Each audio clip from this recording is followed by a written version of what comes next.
ഓണപരീക്ഷയ്ക്ക് ഇനിയും പഠിച്ചു തുടങ്ങാത്ത ആളുകളാണോ നിങ്ങൾ? എന്നാൽ ഈ വീഡിയോ നിങ്ങൾക്കുള്ളതാണ്.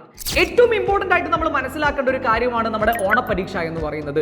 ഈ ഓണപരീക്ഷയിൽ ഇനി ഒരുപാട് ദിവസം നമ്മുടെ മുമ്പിൽ ഉണ്ടല്ലോ, അല്ലെങ്കിൽ ടൈം ടേബിൾ ഇതുവരെ വന്നിട്ടില്ലല്ലോ, ടൈം ടേബിൾ ഒക്കെ വന്നിട്ട് പഠിച്ചു തുടങ്ങിയാൽ പോരെ എന്ന് ആലോചിക്കുന്ന ഒരുപാട് കുട്ടികൾ എന്റെയും നിങ്ങളെയും ചുറ്റുമുണ്ട്. ഈ കുട്ടികളെല്ലാം വന്നു ഭവിക്കാൻ വേണ്ടി പോകുന്ന അവരുടെ ഡെസ്റ്റിനി എന്ന് പറയുന്നത് എന്താണെന്നറിയോ? പരീക്ഷയുടെ തലേന്ന് എല്ലാ പോർഷൻസും എടുത്തു വെച്ച് ഇതിലേതാദ്യം പഠിക്കണമെന്നുള്ള കൺഫ്യൂഷൻ അടിച്ച് എന്നാ ഇനി ക്രിസ്മസ് പരീക്ഷയ്ക്ക് പഠിക്കാം, ഓണപരീക്ഷ അത്ര വലിയ സംഭവമൊന്നും അല്ലല്ലോ അല്ലെ, നമുക്ക് ഓണപരീക്ഷയ്ക്ക് ശേഷം ഒരു വെക്കേഷനൊക്കെ വരുന്നുണ്ട്, ഈ വെക്കേഷനൊക്കെ കഴിഞ്ഞിട്ടല്ലേ നമ്മുടെ പേപ്പർ കിട്ടുക, അപ്പോഴേക്കും എന്തെങ്കിലുമൊക്കെ ചെയ്യാന്ന് പറഞ്ഞ് ഭാവി അങ്ങോട്ട് മാറ്റി വെക്കുന്ന മക്കളുണ്ട്. എന്നാ നിങ്ങൾ മനസ്സിലാക്കിക്കോ, ഏറ്റവും വലിയ അപകടത്തിലാണ് നിങ്ങൾ ചെന്ന് ഭവിക്കാൻ വേണ്ടി പോകുന്നത്.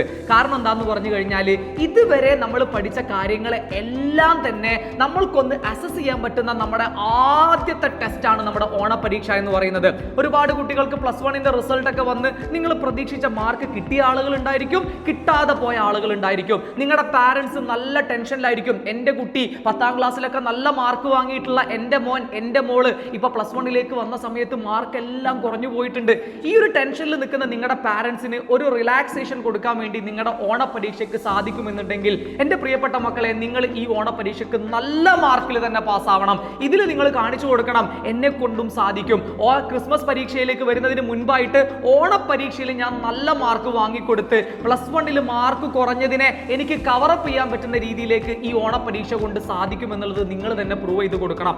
നിങ്ങൾ ഇങ്ങനെ പ്രൂവ് ചെയ്ത് കൊടുത്തു കഴിഞ്ഞാൽ ഇവിടെ നിങ്ങൾക്കും പ്രൂവ് ചെയ്യാൻ വേണ്ടി പറ്റും, അതേപോലെ തന്നെ നിങ്ങളുടെ പാരന്റ്സിനും ഒരു കോൺഫിഡൻസ് കിട്ടും എന്നുള്ളതാണ്. ഇപ്പൊ കുറെ ആളുകളുടെ ഒരു വലിയ, നമ്മൾ ശരിക്കും ഒരു മാനസിക രോഗമായിട്ടാണ് എന്ത് ചെയ്യുന്നത്, ഈ പ്രോക്രാസ്റ്റിനേഷൻ എന്ന് പറയുന്ന കാര്യത്തിനെ പറയുന്നത്. പ്രോക്രാസ്റ്റിനേഷൻ എന്ന് പറഞ്ഞു കഴിഞ്ഞാൽ ഇന്ന് ചെയ്യേണ്ട നാളെ ചെയ്യാം, നാളെ ചെയ്യേണ്ട മറ്റന്നാൾ ചെയ്യാം, ഇങ്ങനെ പറഞ്ഞ് നമ്മൾ നീട്ടി നീട്ടി നീട്ടി കൊണ്ടുപോകുന്നതിനെയാണ് നമ്മൾ പ്രോക്രാസ്റ്റിനേഷൻ എന്ന് പറയാം.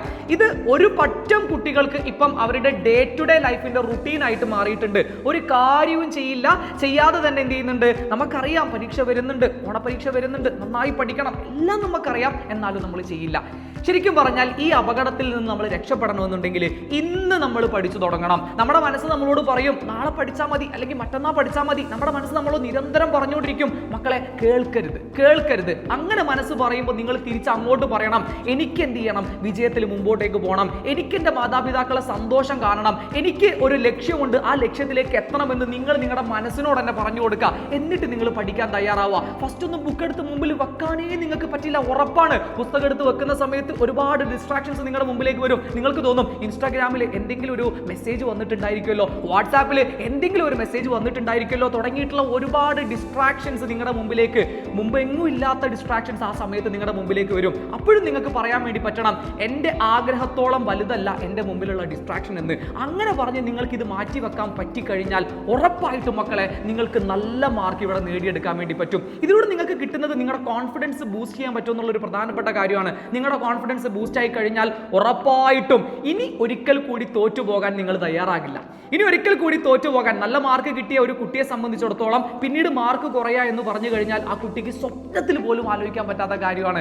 അതുകൊണ്ട് തന്നെ ഓണപരീക്ഷയ്ക്ക് ഇന്ന് തന്നെ നമ്മൾ പഠിച്ചു തുടങ്ങണം. നമ്മളെ കൊണ്ട് സാധിക്കും എന്നുള്ളത് മുൻപ് നമ്മൾ പ്രൂവ് ചെയ്തിട്ടുള്ള കാര്യമാണ് അല്ലേ. നമ്മൾ 10ാം ക്ലാസ്സിൽ പഠിക്കുന്ന സമയത്ത് ഒരുപാട് ഉറക്കൊഴിച്ച് പഠിച്ച് നല്ല മാർക്ക് വാങ്ങി നമ്മളെ കൊണ്ട് പറ്റും എന്നുള്ളത് നമ്മൾ പ്രൂവ് ചെയ്ത ആളുകളാണ്. സോ ഞങ്ങളെ തിരിച്ചു കൊണ്ടുവരണം അല്ലേ. നിങ്ങളുടെ ഉള്ളിലുള്ള നിങ്ങളെ നിങ്ങൾ കണ്ടെത്തണം, തിരിച്ചു കൊണ്ടുവരണം, എന്നിട്ട് പഠിച്ച് മുമ്പോട്ടേക്ക് പോകണം. ഇതാണ് നമുക്ക് വേണ്ടത്. ഉറപ്പായിട്ടും ഫ്യൂച്ചറിന്റെ ഭാഗത്തുള്ള എല്ലാ സഹായങ്ങളും നിങ്ങളുടെ ഭാഗത്തുണ്ടായിരിക്കും. നിങ്ങൾക്കുള്ള ആപ്പിലെ ക്ലാസ്സുകളാണെന്നുണ്ടെങ്കിലും അതേപോലെ തന്നെ നിങ്ങൾക്ക് വരാൻ വേണ്ടി പോകുന്ന യൂട്യൂബ് ക്ലാസ്സുകളാണെങ്കിലും എല്ലാം കൊണ്ട് തന്നെ ഫ്യൂച്ചറിന്റെ ഒരു എൻറ്റയർ ആയിട്ടുള്ള ഒരു സ്റ്റഡി പ്ലാൻ നിങ്ങളുടെ മുമ്പിലേക്ക് ഉണ്ടായിരിക്കും. നമ്മൾക്കറിയാം നമ്മുടെ ഫ്യൂച്ചറിന്റെ ആപ്പിലേക്ക് ജോയിൻ ചെയ്യാൻ വേണ്ടിയിട്ട് വെറും 4999 രൂപയാണ്. നമ്മുടെ കേരളത്തിൽ തന്നെ ഏറ്റവും കുറഞ്ഞ ഫീസിലാണ് ഫ്യൂച്ചർ കുട്ടികൾക്ക് ക്ലാസ്സുകൾ കൊടുക്കുന്നത്. അതും വിത്ത് എൻട്രൻസ് ക്ലാസ് ആണ് നമ്മൾ ഈ ഒരു കുറഞ്ഞ തുകയ്ക്ക് കൊടുത്തുകൊണ്ടിരിക്കുന്നത്. വളരെ ലിമിറ്റഡ് ആയിട്ടുള്ള സീറ്റ് ആണെങ്കിൽ പോലും ഇപ്പോഴും വേക്കൻസി ഉണ്ട് എന്നുള്ളതാണ് എനിക്ക് കുട്ടികളോട് പറയാനുള്ളത്. അപ്പം ഇന്ന് പഠിച്ചു തുടങ്ങണം, നാളേക്കല്ല ഇന്ന് തന്നെ നമ്മൾ നേടണമെന്നുള്ളതാണ് ഈ ഓരോ അവസരത്തിലും കുട്ടികളോട് പറയാനുള്ളത്. സോ നമ്മൾ ഇന്നൊരു തീരുമാനം എടുക്കുക, മുമ്പോട്ട് പോകുന്ന സമയത്ത് നല്ല മാർക്ക് വാങ്ങി തന്നെ ഞാൻ മുമ്പോട്ട് പോകും, മുമ്പോട്ട് പോകുന്ന സമയത്ത് നല്ലൊരു ഇച്ഛാശക്തിയോട് കൂടി തന്നെ ഞാൻ മുമ്പോട്ട് പോകും. ഇത് നമ്മുടെ മനസ്സിനെ പറഞ്ഞു പഠിപ്പിച്ച് നമ്മൾ മുമ്പോട്ട് പോകാം. ഉറപ്പായിട്ടും നിങ്ങൾ ജയിക്കും. ഞങ്ങൾ നിങ്ങളുടെ കൂടെ തന്നെയുണ്ട്.